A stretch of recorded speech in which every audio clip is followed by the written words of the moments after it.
Though the Quran al-Kareem was revealed in the month of Ramadan, this does not mean that prophecy was delivered to the Prophet. The prophecy of the Prophet already existed, as he himself has informed us. كنت نبيا وآدم بين الله وابتدى. That I have been a prophet from that time when Sayyidina Adam was still in between the boundaries of water and earth being put together. Meaning even the body of Sayyidina Adam had not been fashioned, but the prophecy of the Prophet already existed. When the Quran was revealed in the month of Ramadan, this was the declaration of prophecy to mankind from the Prophet sallallahu alayhi wa sallam. Sayyidina Anas bin Malik he narrates the narration which is found in the collection of the Sahih of Imam Muslim, that it was the hottest month, Ramadan, during the last odd nights that the revelation of the Quran began.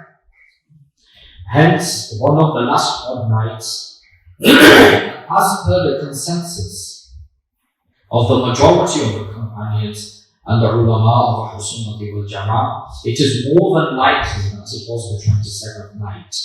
Though we have been informed in the hadith of the Prophet sallallahu alayhi wa sallam that the night of virtue, the night of salvation, this tremendous night, Laylatul Qadr, which has been mentioned specifically in the Quran al-Kareem, we are to search it in the last 10 nights, during the odd nights, in the last 10 nights, in the month of Ramadan. But when it comes to Ramadan itself, this is an opportunity for every believer.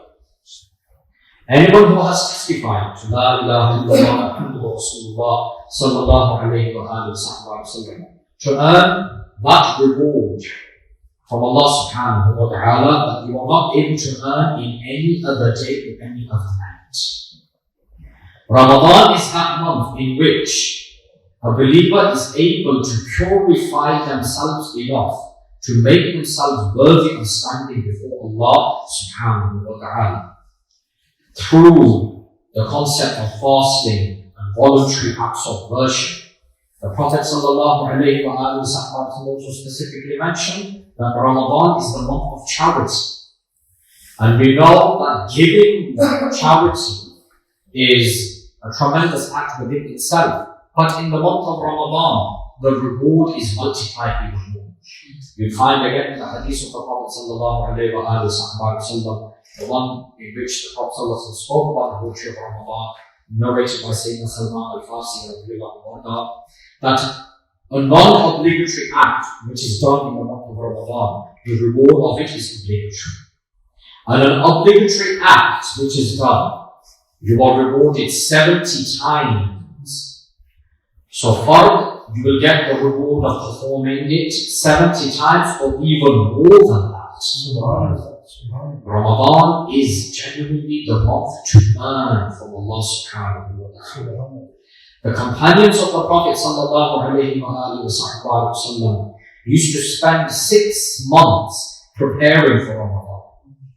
And then when Ramadan would depart, they would weep and they would lament at losing Ramadan for another 6 months. So the whole year revolved around Ramadan. Ramadan has that which no other day has, which no other month has, which no other hour has, which no other second has. Which is why Ramadan has been made Sayyidul Shuhur, the leader of all the months. Ramadan is an opportunity for believers to not only congregate and worship Allah subhanahu wa ta'ala, but make themselves amongst the elite of the whole of mankind. Elite in the sense that you truly become an abd, a servant of Allah subhanahu wa ta'ala. For purely for the sake of Allah Azza wa Jalla, think about this concept. Purely for the sake of Allah subhanahu wa ta'ala, you are willing to give up eating. You are willing to give up drinking. You are willing to give up marital relations. You are willing to exercise your body in a manner that you decrease sleep. And you stay awake worshipping Allah. These all components are pivotal and vital to any human being's survival. Is it not? Without food and drink, without fulfilling the carnal desires that we have, without sleep, can any human being function properly? No. Yet for the sake of Allah subhanahu wa ta'ala, believers are willing to give this up. Believers are. Remember, this is something that goes against what we would call natural human inclinations. Up here, by performing these actions, you are becoming someone who is no longer reliable upon yourself and reliant upon Allah subhanahu wa ta'ala. This is true servitude towards Allah subhanahu wa ta'ala.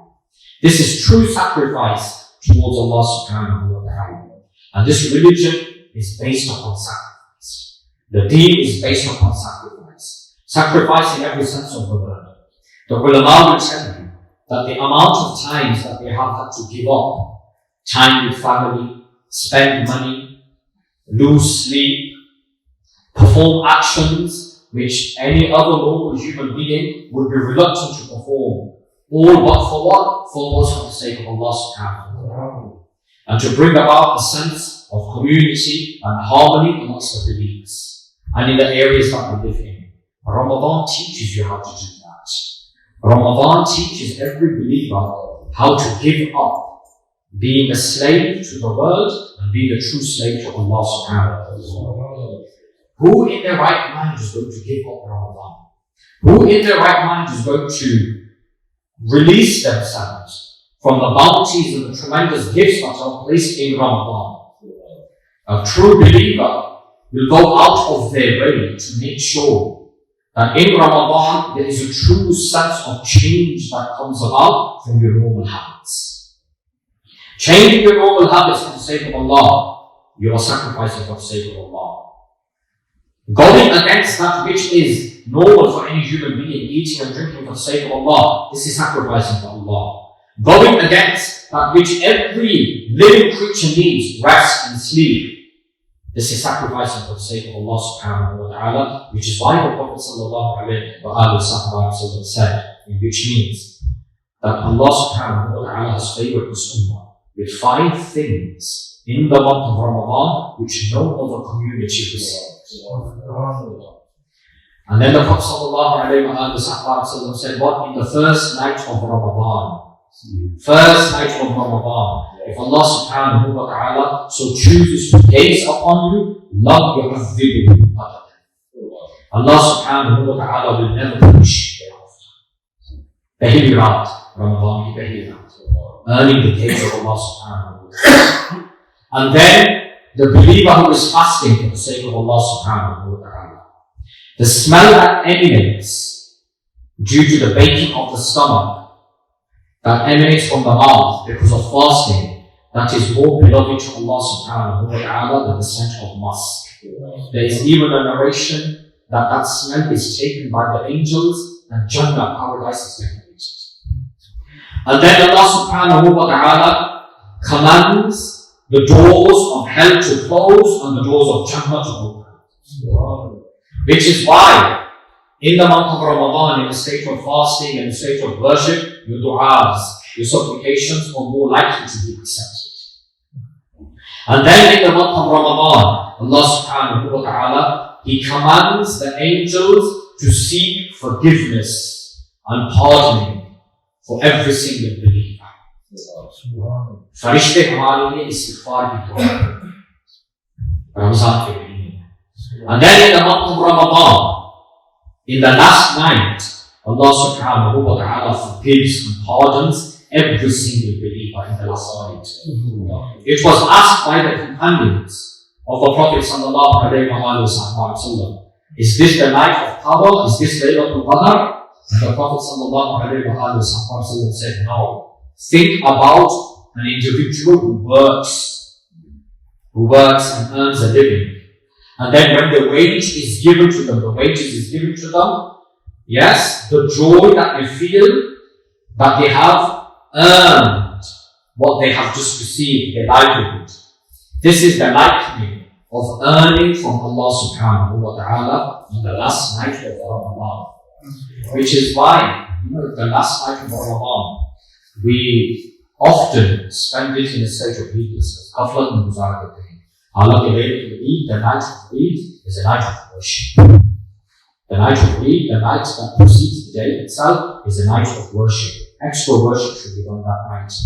The ulama will tell you that in madrasas and our rooms, the night of Eid, if you had not gone home and you were in madrasa or our room, then the tulaba will congregate and they will start doing khatam of the Quran and Kareem on the night of Eid. And awrad and mazaif and khatam of Surah Yasin, Al Sharif, and istighfar and du'a on the night of Eid.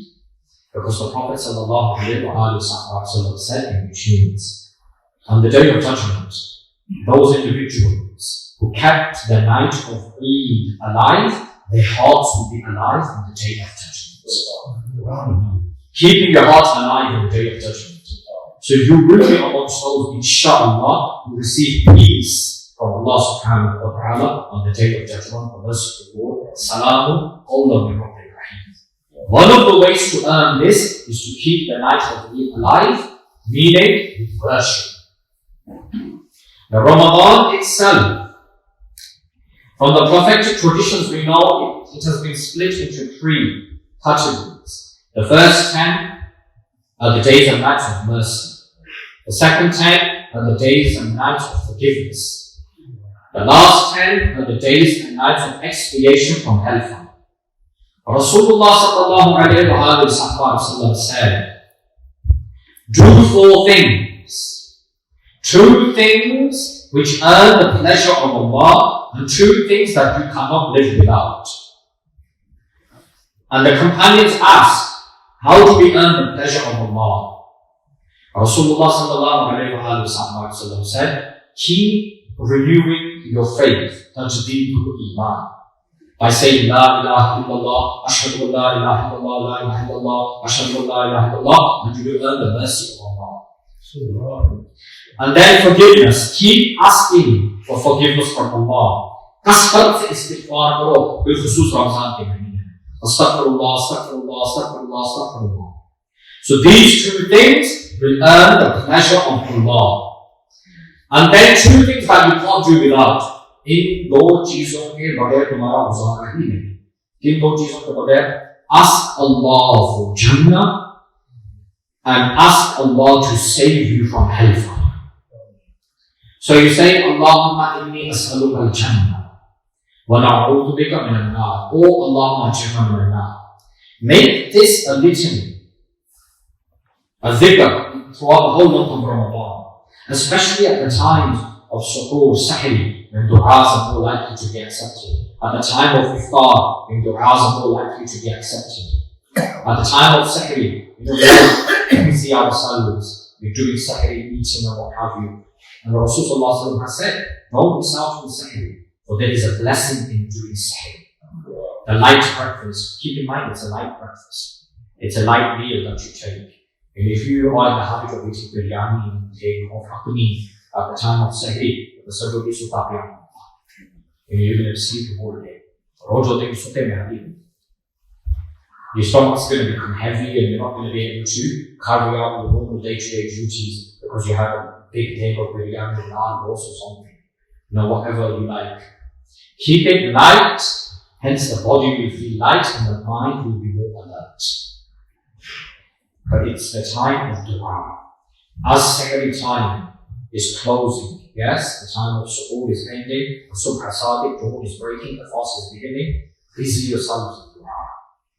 And the best dua that you can do is renewing your faith, ashhadu an la ilaha illallah, asking for forgiveness, astaghfirullah, asking for Jannah, pleading Allah, approaching Allah, and pleading for Jannah, Allahumma inni as'aluka Jannah, and seeking Allah subhanahu wa ta'ala's refuge from hellfire, wa na'udhu bika min al-nar. Making this a litany at the time of sahri. And then, when iftar happens, our ulama will tell you that, 20 minutes leading up to iftar, at least 20 minutes, if not more. Yes, you should be busying yourself in dua, salawat, durood sharif, istighfar, tawbah, recitation of the Quran, Alhamdulillah, we have a very beautiful tradition amongst Ahl Sunnah wal Jama'ah that at the time of Iftar Khatm Sharif is recited. और भूमि की रोक को साल सवाब किया जाता है और अल्लाह से उसके रहमत मांगी जाती है. Allah keep this tradition alive amongst our communities. Khatm Sharif is done at the time every day in the month of Ramadan. This is a beautiful act. It's a tremendous act. देखो कुरान की किताबों में होगी, दुरूद शरीफ में होगा, दुआ भी हो रही है, रोज़ादार हैं, people of fast और siyam. Indeed, the du'as will be accepted inshallah. But throughout the whole month of Ramadan, even when Allah subhanahu wa ta'ala's mercy comes down onto the first sky at the third part of every night, from the first night of Ramadan up until the night of Eid, Allah's mercy remains. हर वक्त रमजान में रहमत वाला है, मग़फ़िरत वाला है, बख्शिश वाला है. Which is why try the utmost best to spend the whole month of Ramadan in a state of servitude, gratitude to Allah subhanahu wa ta'ala, worshiping Allah subhanahu wa ta'ala in a manner that you do not only worship Him, and especially in the last 10 days.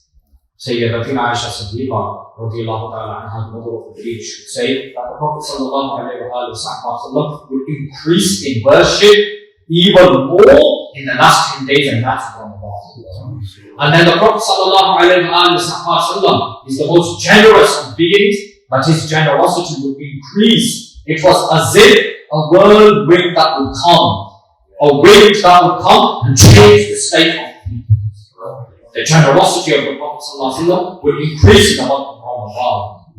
And it goes without saying, as we do all the time, believers are normally very generous. And inshallah we're going to make use of this generosity of the believers. I'm just reminding you, and reminders will be given again and again, the projects that have been running by Al-Aqsa CC Trust, alhamdulillah, Muslims and human beings have been benefiting globally.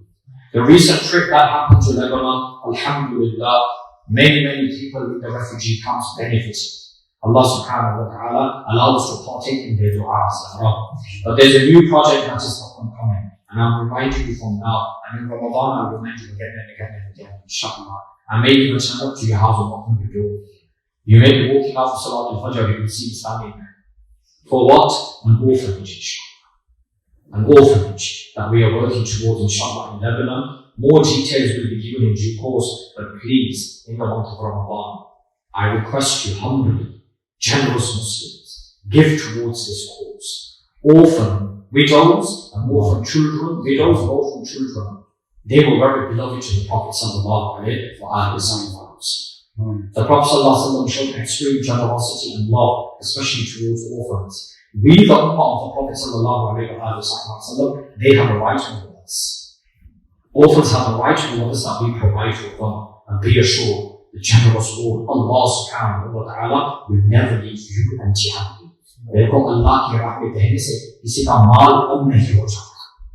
Giving in the way of Allah subhanahu wa ta'ala, you will never lose out. Allah will return it in ways and means that you had not imagined.